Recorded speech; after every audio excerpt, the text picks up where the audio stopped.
मुझे खेद होता है कि जिस तरह से आदरणीय महामहिम राष्ट्रपति जी ने जो भाषण यहाँ रखा, तो लगा नहीं ये उनकी मन की बात है। हम भी जानते हैं कि राष्ट्रपति, महामहिम राष्ट्रपति हो या राज्यपाल जी हो, ये जब भी भाषण करते तो सरकार से लिखित भाषण जाता है, वही उनको पढ़ना पड़ता है। और अपेक्षा थी कि महामहिम राष्ट्रपति जी अपने भी कुछ ख्याल या विचार उसमें प्रकट करेंगी, लेकिन वो तो हुआ नहीं। उन्होंने शुरू में ही प्रयागराज और डॉक्टर मनमोहन सिंह जी के बारे में संवेदना जताई। मैं भी उसका अनुमोदन करता हूं और उस संवेदना, बहुत गहरी संवेदना जताता हूं। खास करके प्रयागराज में जो हुआ वो बहुत ही वेदना देने वाली घटना हुई है, दुर्घटना। और मनमोहन सिंह जी के बारे में बात करूं तो ये सरकार, याद दिलाना चाहता हूं, ये सरकार थी, आदरणीय प्रधानमंत्री जी थे, जब वो राज्य के मुख्यमंत्री थे, तब जीएसटी को सबसे कड़वा विरोध करने वाला कौन था? तो भारतीय जनता पार्टी थी। आधार कार्ड को कड़वा विरोध करने वाला कौन था? तो भारतीय जनता पार्टी थी। आज वो सारे विचार जो मनमोहन सिंह जी ने रखे थे, उसको ही उनको अवलंबन करना पड़ रहा है। उसी में समझ जाए कि दूर से दूर देखे, विजन किसे कहते हैं। आदरणीय हमारे प्रधानमंत्री जी मनमोहन सिंह जी बहुत विजनरी थे। उस वक्त जो अर्थव्यवस्था पूरे विश्व में जो हुई थी, ऐसी स्थिति में उन्होंने जो भारत को संवारा है, उसकी सराहना करे उतनी कम होगी। यह भूल जाते हैं कि इन्होंने पहले क्या कहा था, आज क्या कह रहे हैं। अब रही बात तो सर उनके विचारों में हाउसिंग फॉर ऑल ऐसा करके एक उन्होंने बोला है, हाउसिंग फॉर ऑल। मुझे समझ में नहीं आता है। मैं पिछले 10 वर्षों से बात करते आया हूं कि जब भी यह विषय आता है, you and me, everyone knows it, there is encroachment on the lands of the government, on the government land. अब सरकार हमारे मुंबई में, मुंबई की बंदरगाह की जगह पे, मुंबई पोर्ट के यहाँ बहुत बड़ी झुग्गी झोपड़ियां है। वैसे और जगह रेल की जमीन पर झुग्गी झोपड़ियां है। हमारी महाराष्ट्र सरकार, आदरणीय वंदनीय शिवसेना प्रमुख बाला साहब ठाकरे जी ने एक सपना देखा कि मेरा कोई भी गरीब आदमी झुग्गी झोपड़ी में नहीं रहेगा, उसे अपना हक का घर मिलेगा। इसलिए उन्होंने SRA स्कीम लाई, स्लम रिहेबिलिटेशन अथॉरिटी बनी, और उसके तहत इनको मुफ्त घर दिए जाते गरीबों को। अब रही बात, ये जो गरीब वहां बसे हुए हैं, हर बार प्रधानमंत्री Awas Yojana, housing for all, पक्का घर, पक्का नल से पानी, अरे कहाँ है भैया, कब होगा? मेरी महामहिम राष्ट्रपति से प्रार्थना है, खेद प्रकट करता हूं मैं। आपको ये पता नहीं है, आज भी लोग ऐसे रहते। किसको पक्का घर दे? हम शहरों में रहते, किसको पक्का घर दे रहे आप? ये झुग्गी झोपड़ियां वाले ऐसे ही है। ऐसे ही राज्य की सरकार कोई एक स्कीम बनाती है, अगर उस स्कीम में से कुछ लोगों को केंद्र की सरकार के जमीन पे वो रहते हैं, उनको लाभ मिलता है, तो लाभ उन्हें देते नहीं दे केंद्र सरकार। वो कहती है केंद्र, तो राज्य की योजना है, हमारे केंद्र की यहाँ नहीं चलेगी। अब हमारे यहाँ बीडी चाल करके है, उसका पुनर्विकास होने का जो प्रकल्प है वो हमारी राज्य सरकार ने लाया। शिवड़ी के जो बीडी चाल के लोग हैं उनको नहीं मिलेगा। क्यों? क्योंकि केंद्र की सरकार पर वो बिल्डिंग खड़ी है। अनुमति कौन देगा? ये बैठे हैं सामने सोनवाल साहब, इनकी जगह पर है, वो मुंबई के बंदरगाह की जगह पर है। आज तक तुम्हें तो कुछ करना नहीं है, विन विन सिचुएशन है। राज्य की सरकार कर रही, कोई निजी संस्था नहीं कर रही है, या कोई व्यापारी नहीं कर रहा है। आप आज 10 वर्ष तक अनुमति नहीं दे रहे। हाउसिंग फॉर ऑल बिल्डिंग ढहने को आई, अब परमिशन नहीं देते और उसमें लिखते हो हाउसिंग फॉर ऑल। कहां से देंगे वो तो बताओ। हम जो बोल रहे हैं वो सच्चाई बोल रहे हैं, और इसलिए मुझे खेद प्रकट करना पड़ता है कि महामहिम राष्ट्रपति जी को इसकी भी जानकारी आज भी नहीं है, और आप जानकारी देना भी नहीं चाहते हो। वो अपने दिए हुआ पढ़ती है। इसलिए आगे चलकर और बताता हूं, किसान सम्मान, आपके हर निर्णय, मैंने हाल ही में कहा था, भारतीय जनता पार्टी का हर निर्णय, ये भाई आप क्यों बोल रहे बीच में? किसान सम्मान योजना मैंने जहां sir I am addressing you only, तो किसान सम्मान योजना अब 6,000 रुपए दे रहे हैं। और I will check the record. Honorable members, I will check the record. If it is anything objectionable, I will remove it. What is that? You tell me a sentence. What? You tell me a word. Forget about the sentence. I myself will withdraw. I will check the what record. I am saying is a perfectly correct things I am saying and on that. No sir, not at all. I have not yielded at all. मैंने एक भी शब्द ऐसा नहीं बोला है, वाक्य तो छोड़ो, शब्द भी नहीं गलत बोला है। अनुमति आप नहीं देते हो, पक्के करते हो, वादा करते हो। इतना मुझे झूठा शब्द प्रयोग नहीं करने लगाना। प्लीज इसके लिए आगे बोलता हूँ सर। आगे चलकर जैसे आपने किसान सम्मान योजना, अभी हमने हर कदम भारतीय जनता पार्टी उठाती है वो राजनीतिक होता है, सामाजिक नहीं होता। 12 लाख कोड ऑफ कंडक्ट है, 12 लाख की घोषणा हुई, किसके लिए हुई? 12 लाख की घोषणा हुई ना, तो किसानों को 6000 या 12 लाख तक इनकम टैक्स फ्री करने वाले हम लोग। किसानों को बढ़ाओ भैया, वो ज्यादा अच्छा होता। स्वच्छ भारत, और हमने अपने अभी फोकस ऑन एजुकेशन, काय का फोकस है? आप क्या करते हो? आज भी सर इस देश में आप भी जानते हैं, हम भी जानते हैं, यहाँ बैठे हमारी बहन भी जानती है, ऐसे गांव हैं कि जहां एक टीचर है, एक शिक्षक है, कोई टीचर भी नहीं है। Quality and equality both should be maintain. Equality by, आज भी सर एजुकेशन सिस्टम में there is a disparity and discrimination, both are existing. Disparity by virtue of the education institute where it is situated. कहाँ school है? गांव में है। वो Covid के समय में डिजिटल चल रहा था ना, वो नेटवर्क भी नहीं मिलता था, क्या गांव में पढ़ाएंगे? वो एक टीचर है, एक ही क्लास में फर्स्ट सेकंड थर्ड फोर्थ बैठे हैं सब बच्चे। आज भी ये अवस्था है। बुरा नहीं है, लेकिन आप जो सोच रहे हो, आपका मतलब कैसे, आपका डायलॉग बड़ा अच्छा होता है, कृति बहुत कथनी और करनी में बहुत फर्क रहता है। आपकी कथनी बड़ी अच्छी लगती है सुनने में, कोई सुनेगा बोलेगा कितने संवेदनशील सरकार है यार, ये तो बच्चों के लिए तो सोच रही है। इक्वालिटी करते हो, सीबीएसई, आईसीएसई, तुम्हारा इंटरनेशनल बोर्ड।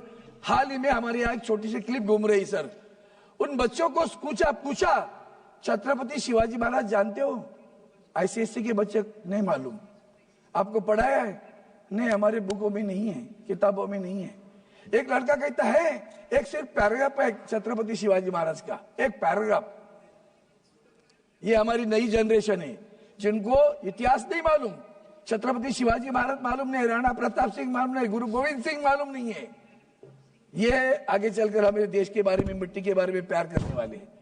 उसको पिताजी का नाम बताओ छत्रपति शिवाजी महाराज के, नहीं मालूम।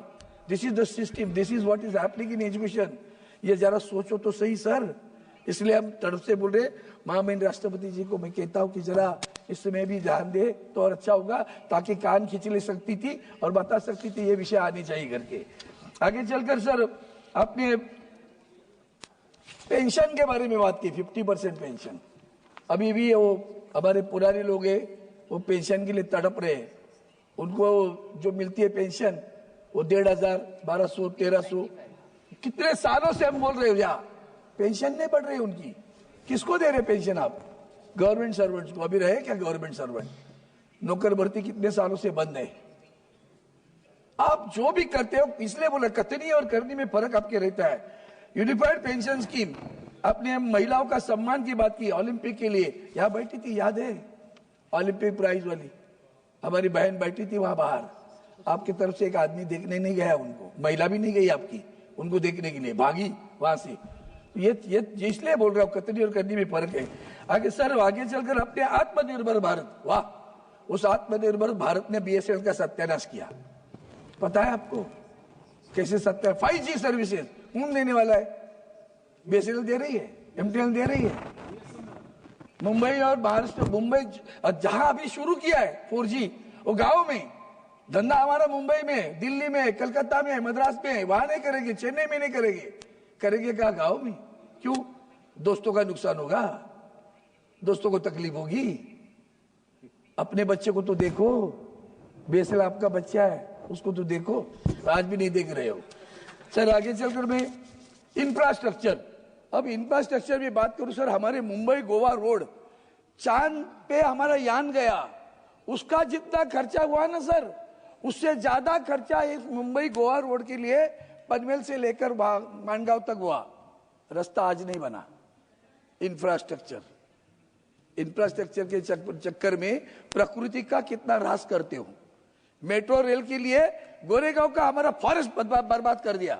क्लाइमेट चेंज की बात करते हो ना, संवेदना वहां जताते हो ना, हजारों पेड़ काटते हो, हजारों पेड़ काटते हो, तभी नहीं याद आता कि क्या कर रहे हैं। विकास की परिभाषा क्या होनी चाहिए, what do you mean, how you define विकास। तो प्रकृति का सत्यानाश करके विकास की बात करोगी, यही तो दुर्भाग्य है। इसलिए मैं उसके ऊपर भी आपको ध्यान देना दो। और रास्ता आज भी नहीं बना है मुंबई गोवा। एयरपोर्ट एक्सपांडेशन चल रहा है, हमारे चिपी का एयरपोर्ट बंद है, ऑपरेशंस तो बंद है। पोर्ट हमारे महाराष्ट्र पालघर डिस्ट्रिक्ट में वार्डवन करके है, उस वहां के लोगों को ने आंदोलन किया, फिर भी आप पोर्ट बना रहे हो deep in the sea, they are going to create a port which is. लेकिन मुंबई बंदरगाह, इस देश के इतिहास में मुंबई बंदरगाह का नाम आता है, आप तो उसी के हैं। कभी तो सोचा क्या कि मुंबई बंदरगाह का विकास करे। आदरणीय गडकरी साहब थे, उन्होंने प्लान बनाया था, प्लान बना के सबको बताया था।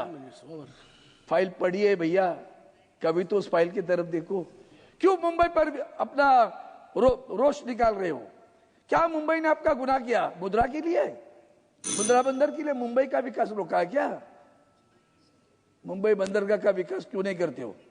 माननीय महामहिम राष्ट्रपति जी को मुंबई बंदरगाह मालूम नहीं है, वार्डवन याद आया, मुंबई बंदरगाह का विकास नहीं याद आया। यही तो दुख है, खेद प्रकट करता हूं। क्यों नहीं तुम्हें लगता सबका साथ सबका विकास, सबका विकास में मुंबई नहीं आती, सबके विकास में महाराष्ट्र नहीं आता? महाराष्ट्र सारी कंपनियां लेके गुजरात में जाते हो, विकास की बात याद नहीं आती? छीन के क्यों लेके जाते हो आप? और 10 कारखाने गुजरात में खड़े करो, हमें कोई बुरा नहीं लगेगा, हमारे एक राज्य आगे चलेगा। तो महाराष्ट्र से छीन कर लेके जाते हो। मुंबई पूरे वर्ष विश्व में जानती है कमर्शियल सेंटर है, IFSC international financial service centre, उसका ऑफिस वहां बनने वाला था मुंबई में। गुजरात गिफ्ट सिटी को गिफ्ट दे दिया आपने, सारे कारखाने वहां लेके गए आप। ये विकास समान विकास है, सबका साथ है, सबका विकास है? क्यों कर रहे हैं आप? और ये आपको पता नहीं है, ऐसे मत समझो। मुंबई बंदरगाह का विकास, अफोर्डेबल हेल्थ केयर, चलिए मुंबई के हमारे डॉक्टर साहब आज में बैठे, हमारी मुंबई में महानगर पालिका का बड़े हॉस्पिटल है, वो GS मेडिकल कॉलेज में एडमिशन के लिए बच्चे तड़पते हैं। आज ऐसी हालत है, दवा नहीं दे सकते, मुफ्त दवा बंद है, दवा नहीं मिल रही है। JJ हॉस्पिटल में दवा नहीं मिल रही है, हमारा MRI बंद है, CT स्कैन बंद है शहर में Mumbai. Please conclude sir, please within 2 minutes I'll conclude. Please conclude. वो एक कैंसर के बारे You already exceeded. I do understand sir, I'll take care of it. Please conclude within a minute. क्या है, I'll conclude it. होता बहुत सारे विषय रहते मन में। प्लीज मुंबई शहर में, या मुंबई शहर में हालत है सर। अब मेरी बात ऐसी है कि मुंबई में शहर में महात्मा गांधी हॉस्पिटल है, किसी ट्रस्ट का है। कुछ जमाने में हमारे इंडस्ट्रियल एरिया था, तो कारखानों को कामगारों के लिए बनाया हुआ था, अब वही वर्करों के लिए बनाया हुआ अस्पताल भी चलता नहीं। यहाँ टाटा हॉस्पिटल में बहुत भीड़ है, KEM में बहुत भीड़ है। हम बार बार प्रार्थना करते हैं, अरे वो महात्मा गांधी हॉस्पिटल वहां खड़े है, उस बिल्डिंग को ले लो, टाटा हॉस्पिटल को दे दो। आप ले लिए, हमें नहीं चाहिए। टाटा हॉस्पिटल के लिए दीजिए, KEM हॉस्पिटल के दीजिए, ताकि लोगों की, देश भर के लोग वो टाटा कैंसर हॉस्पिटल में आते। जगह नहीं कम हो रहे। अब अगर आप भी कभी वक्त निकाल के सुबह जाना टाटा हॉस्पिटल में, जैसे स्टेशन पे भीड़ होती है ना, वैसे भीड़ रहती, चलने को रास्ता नहीं रहता। महात्मा गांधी हॉस्पिटल खाली पड़ा है, किसी ट्रस्ट का था, सरकार का है, लीजिए ना, लीजिए, लोगों की सेवा के लिए उपलब्ध होगा। कैंसर का, हेल्थ केयर का, क्या क्या है आपके पास हेल्थ केयर के प्रोविजन नहीं चाहिए? जब मशीन मुंबई शहर में नहीं, गांव में क्या होगा? कथनी और करनी, इतना फर्क। सर आगे ज्यादा नहीं बोलता हूँ, आपने अभी याद दिलाया मुझे, मैं इतना ही कहता हूँ कि हमें जो एक वन सेंटेंस, सुबह हमारे माननीय विपक्ष के नेता राहुल गांधी जी ने याद दिलाया था, मैं वापस इलेक्शन कमीशन पे आ रहा हूँ। उन्होंने वो सुप्रीम कोर्ट के जज को हटाई, वो बात तो कही, आगे वाली दूसरी बात बता देता हूं मैं। हाल ही में आपने एक नियम बदल डाला, हम सभी ने जो पराजित हुए थे बोल दिया कि भाई काउंटिंग को हमें देखना है, we want to see that data. Please conclude. इन्होंने क्या, एक सेकंड, उन्होंने क्या किया, इलेक्शन कमीशन ने नियम बदल डाला, और नियम में क्या किया, मॉक पोल करेंगे, we will not calculate the exact what is happen in the. हमने पूछा भैया इतनी भीड़ शाम को 5 बजे के बाद हुई ना, CCTV दे दो, CCTV नहीं दे रहे, उसका भी ये तुम्हारा संविधान के प्रति आदर है, और इसलिए मैं खेद प्रकट करता हूँ माननीय महामहिम राष्ट्रपति thank जी ने you. जो अमर कोहली। वक्त विचार किए उसके लिए मैं खेद प्रकट करता हूँ। सोचता हूँ जो कुछ बोला उसके ऊपर अभी भी अमर ध्यान कोहली, नहीं। please. मुंबई बंदरगाह विकास को आपके फीडर कैप में रहेगी, ये आप काम करोगे ऐसी अपेक्षा करता हूँ। धन्यवाद।